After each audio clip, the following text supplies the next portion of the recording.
Alright, so today I'm going to show you guys how to make the best pure sharp build. Now, I did look at the green and yellow, I've looked at a pure stretch, I've looked at a 6'8 shooting guard, but after probably like 5 hours of testing these builds out, there's only one that reigns supreme, and that's the shooting guard 6'5 sharpshooting facilitator. Now, you can see I have a point guard right here, and I'm actually going to use that myself, and it's just because you can get dimer, and I have a lockdown teammate that could benefit from dimer. So if you have a teammate that can use dimer, make the point guard version, but you want to make the shooting guard version if you don't care about that, because you get more badge points, and we'll get into that in a second. So let's launch this. Okay, so the first thing I want to say is this is a build for park. If you're a rec player, you might not get as much value out of this, but if you're just a park player, this is for you.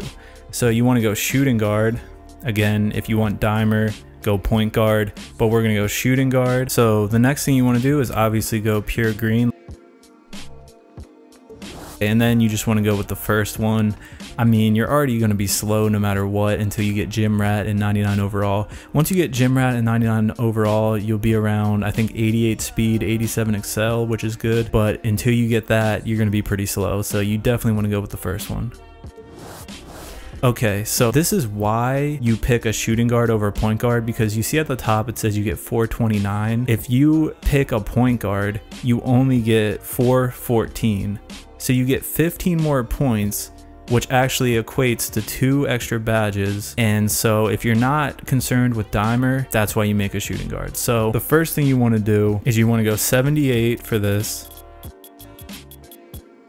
You want to go 72 for driving layup, which is max. Then you want to max out dunk. Then you want to go down to here, max out mid-range and 3-point. Then you want to put free throw up to 71.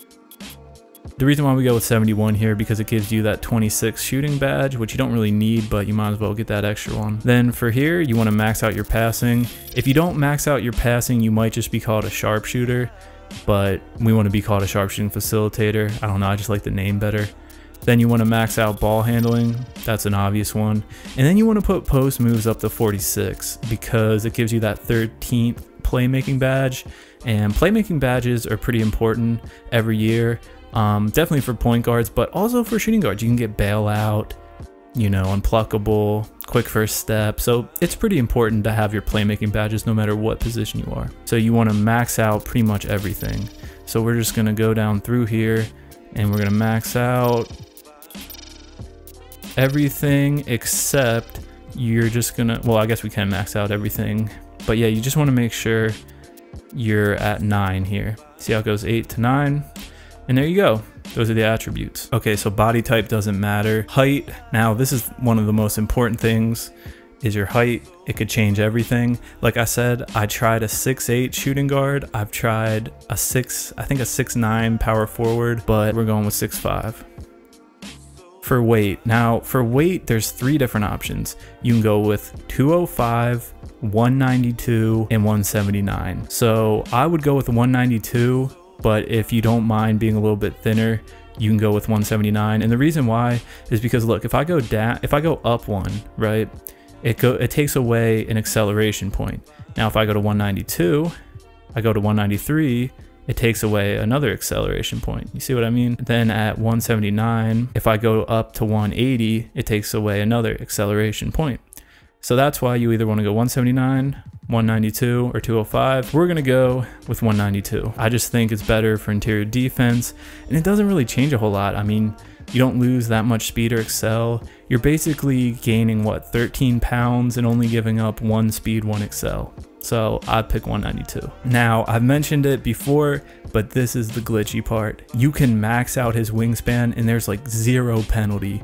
Yes, you lose 2 to your mid-range and 2 to your 3, but look what you gain in defense.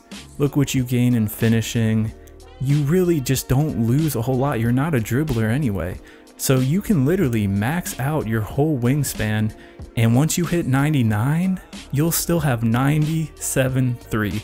And what I really want you to take notice to is look at that steal. That steal will be 86 at 99.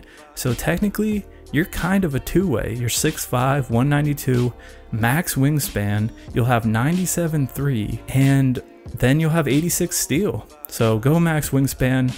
This is why you choose the all green pie chart. Yes, the green and yellow is amazing, but you can really only go till about 80 wingspan before it starts getting bad. You can maybe get away with maybe 82 with the green and yellow, but you can't max it out. If you max out, your 3 is just not going to be a sharp level 3. You know what I mean? It's going to be way too low. So I'd max this out for sure. And then lastly, we're going with the sharp take. And there you go. You can see we're compared to Pistol Pete, Buddy Hield, and Drew Holiday. That's really good company.